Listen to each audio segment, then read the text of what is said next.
ఓం శ్రీ విష్ణుదేవాయ నమః. ఈరోజు వీడియోలో పురాణాలు ఎన్ని, దాని యొక్క విషయాలు, పురాణాలలో ఉన్న శ్లోకముల సంఖ్య గురించి పూర్తిగా వివరంగా తెలుసుకుందాము. పురాణాలు మొత్తము 18. వీటిని అష్టాదశ పురాణాలు. అందరి విషయాలు, శ్లోకాల సంఖ్య ఇప్పుడు తెలుసుకుందాము. శ్రీ మహావిష్ణువు యొక్క అంశ వల్ల జన్మించిన శ్రీ వ్యాస భగవానుడు అష్టాదశ పురాణాలు, వేద విభాగము, బ్రహ్మసూత్ర రచన, మహాభారత రచన చేసిన గొప్ప మహర్షి. ఈ పురాణములను రచించినది వ్యాస మహర్షి అయితే అవి లోకానికి మొదట తెలియజేసినది సూత మహర్షి. సూతుడు అంటారు. పురాణాలు చెబుతున్న సమయంలో విన్నవారు నైమిషారణ్యవాసులు, శౌనకుడు మరియు 88,000 ఋషులు. వ్యాస భగవానుడు రచించిన 18 పురాణాల పేర్లను ఇప్పుడు ఈ కింది శ్లోకం నందు కూర్చబడినవి.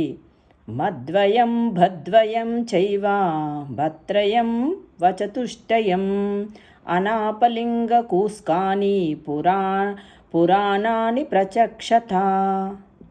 మద్వయము మకారముతో 2 అవి మత్స్యపురాణము, మార్కండేయ పురాణము. భద్వయము భకారముతో అవి భాగవత పురాణము, భవిష్యత్ పురాణము.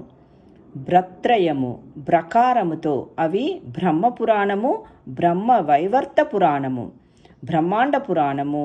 వచతుష్టయం వకారముతో అవి వాయుపురాణము, వరాహ పురాణము, వామన పురాణము అని 4.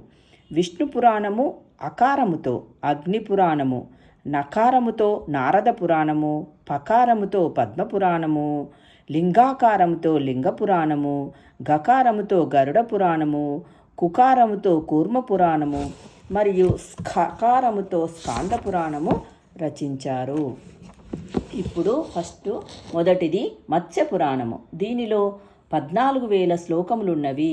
మత్స్యావతారం ఎత్తిన విష్ణువుచే మనువునకు బోధింపబడినది. కార్తికేయ, యయాతి, సావిత్రుల చరిత్రలు, ధర్మాచరణములు, ప్రయాగ, వారణాసి మొదలగు పుణ్యక్షేత్ర మహత్యములు చెప్పబడినవి. మార్కండేయ పురాణములో ఇందులో 9,000 శ్లోకములు కలవు. మార్కండేయ మహర్షితే చెప్పబడినది. శివ విష్ణువుల మహత్యములు, ఇంద్ర, అగ్ని, సూర్యుల మహత్యములు మరియు సప్తశతి లేక దేవీ మహత్యము చెప్పబడినవి. చండీ హోమము, శతచండీ, సహస్రచండీ హోమ విధానమునకు ఆధారమైనది ఈ సప్తశతియే. మూడవది భాగవత పురాణము. దీనిలో 18,000 శ్లోకములు కలవు. వేదవ్యాసుని వలన శుకుని వలన పరీక్షిత్ మహారాజునకు 12 స్కందములలో మహావిష్ణు అవతారాలు, శ్రీకృష్ణ జనన లీలాచరితాలు వివరింపబడినవి. భవిష్య పురాణము. దీనిలో 14,500 శ్లోకములు కలవు. సూర్యభగవానునిచే మనువునకు సూర్యోపాసన విధి, అగ్నిదేవతారాధన విధానము, వర్ణాశ్రమ ధర్మాలు వివరించబడినవి. ముఖ్యంగా భవిష్యత్ అనగా రాబోవు కాలము, భవిష్యత్తులో జరగబోవు విషయాల వివరణ ఇందులో తెలుపబడినది.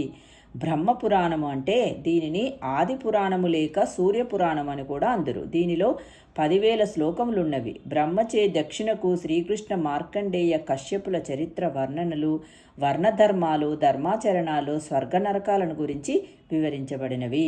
బ్రహ్మాండ పురాణము అంటే దీనిలో 12,000 శ్లోకములు కలవు. ఈ పురాణము బ్రహ్మచే మరీచీకి చెప్పబడినది. రాధాదేవి, శ్రీకృష్ణుడు, పరశురామ, శ్రీరామచంద్రుల చరిత్రలు, శ్రీ లలితా సహస్రనామ స్తోత్రాలు, శివకృష్ణ స్తోత్రాలు, గాంధర్వము, ఖగోళ శాస్త్రము మరియు స్వర్గ నరకాల వివరణ ఇందు ఇవ్వబడినది. బ్రహ్మ వైవర్త పురాణము అంటే దీనిలో 18,000 శ్లోకములు కలవు.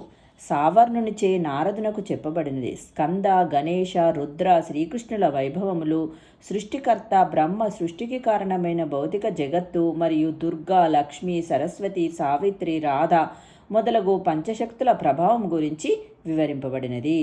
వరాహ పురాణము. దీనిలో 24,000 శ్లోకములు కలవు. వరాహ అవతారమెత్తిన విష్ణువుచే భూదేవికి చెప్పబడినది. విష్ణుమూర్తి ఉపాసనా విధానము ఎక్కువగా కలదు. పరమేశ్వరుల చరిత్రలు, ధర్మశాస్త్రము, వ్రతకల్పములు, పుణ్యక్షేత్ర వర్ణనలు ఈ పురాణములో కలవు. వామన పురాణము. దీనిలో 10,000 శ్లోకములు కలవు.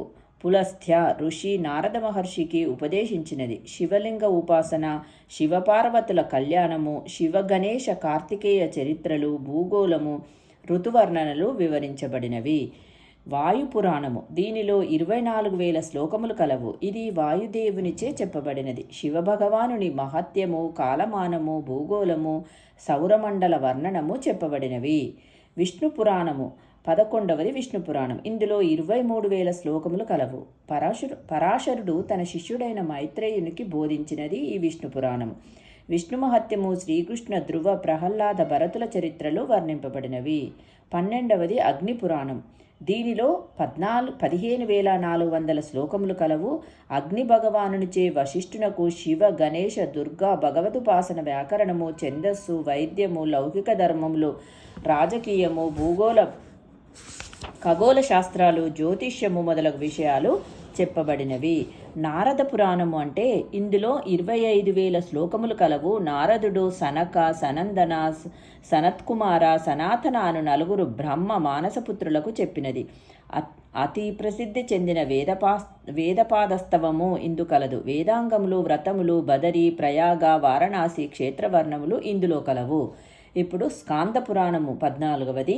దీనిలో 81,000 శ్లోకములు కలవు. ఇది కుమారస్వామి స్కందుడిచే చెప్పబడినది. ఇందు ముఖ్యముగా శివచరిత్ర వర్ణనలు, స్కందుని మహత్యములు, ప్రదోష స్తోత్రములు, కాశీఖండము, కేదారఖండము, రేవాఖండము, సత్యనారాయణ వ్రతము కూడా ఇందులోనివే. వైష్ణవ ఖండము, వెంకటాచల క్షేత్రము, ఉత్కల ఖండము, జగన్నాథ క్షేత్రము, కుమారికా ఖండము, అరుణాచల క్షేత్రము, బ్రహ్మఖండము, రామేశ్వర క్షేత్రములు, బ్రహ్మోత్తర ఖండము, గోకర్ణ క్షేత్రము, ప్రదోష పూజ, అవాంతికా ఖండము, క్షిప్రా నది, మహాకాల మహత్యము మొదలగునవి దీనిలో కలవు. లింగ పురాణము అంటే ఇందు శివుని యొక్క ఉపదేశములు, లింగరూప శివమహిమ, దేవాలయ ఆరాధనలతో పాటు వ్రతములు, ఖగోళ, జ్యోతిష, భూగోళ శాస్త్రములు వివరింపబడినది. 16వది గరుడ పురాణం.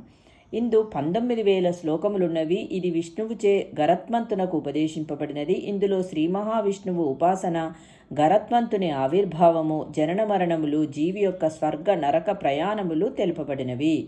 కూర్మ పురాణము 17. ఇందులో 17,000 శ్లోకములున్నవి. కూర్మావతారమెత్తిన విష్ణువుచే చెప్పబడినది. వరాహ నరసింహ అవతారములు, లింగరూప శివారాధన, ఖగోళము, భూగోళములో వారణాసి, ప్రయాగ క్షేత్ర వర్ణనలు తెలుపబడినవి. 18వ పురాణము పద్మపురాణము.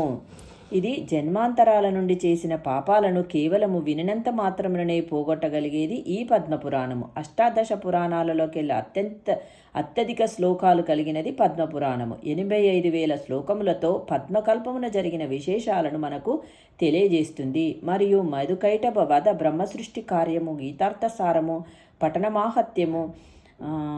మహత్యము, గంగా మహత్యము, పద్మగంధి, దివ్యగాథ, గాయత్రి చరితము, రావి వృక్ష మహిమ, విభూతి మహత్యము, పూజా విధులు, విధానము, భగవంతుని సన్నిధిలో ఏ విధంగా ప్రవర్తించాలో పద్మపురాణములో వివరంగా తెలియజేయబడింది. ఈ విధంగా పురాణములందలి విషయములో క్రమముగా సంక్షిప్త రూపమున వేదవ్యాసపీఠ మందిరమునందు రచింపబడి నైమిషారణ్యమునందు ప్రసిద్ధములయ్యున్నవి. పురాణాల్లో ఇన్ని నిక్షేపాలున్నాయి గనుకనే మన దేశములో నేటికి ఎన్నో దేవాలయాల్లో నిత్య పురాణ ప్రవచనాలు జరుగుతున్నాయి. ఈ విధంగా పురాణాల్లో అత్యధిక ఆధ్యాత్మిక విషయాలు మాత్రమే కాక సామాన్యులకు ఉపయోగపడే రీతులు, నీతులు ఎన్నో దర్శనమిస్తాయి. ఇవే కాక శివపురాణము, కార్తీక పురాణము, మాఘపురాణమని మరీ కొన్ని పురాణాలు కూడా ప్రసిద్ధి చెందాయి. ఓం శ్రీ విష్ణుదేవాయ నమః. రేపటి వీడియోలో మత్స్యపురాణము, మొదటి పురాణము మత్స్యపురాణము గురించి తెలుసుకుందాము. ఇప్పుడు మీకు గనక నేను చేసే వీడియో గనక నచ్చినట్లయితే సబ్స్క్రైబ్ చేసుకోండి. నేను ప్రతి పురాణం గురించి వివరంగా చెప్తాను.